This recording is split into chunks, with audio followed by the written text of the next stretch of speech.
Бүгін міне кездесеріміз біз әлі әннің үшінші жолын үйрететін болам. Мән беріп тыңдаңыздар.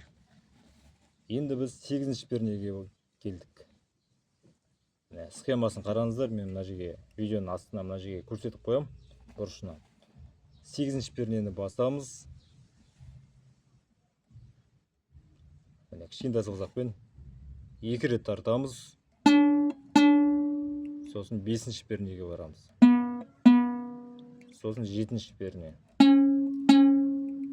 Сосын 3-ші перне. Сосын 2, 0, 2. Көрдіңіздер ғой, сызбадан қарап отырыңыздар, қосымша видеодан қарайсыздар. Сөзмен айтатын болсақ, арманына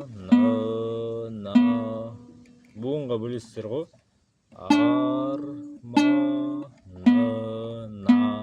жете алмаған көңілім. Дәлме-дәл келіп тұр, қараңыздар міне. Көңілім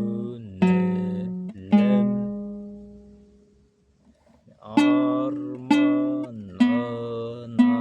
жете алмаған көңілім. Көрдіңіздер ма? Өте оңай. Ал комментарийге жазыңыздар, пікірге. Кім үйренді? Көрейік, кім үйренгені қызық болсын. Басқа да адамдар осы оңай тәсілді көрсін бар екенін. Ал баршаңызға сәттілік. Келесі видеода жолыққанша күн жақсы.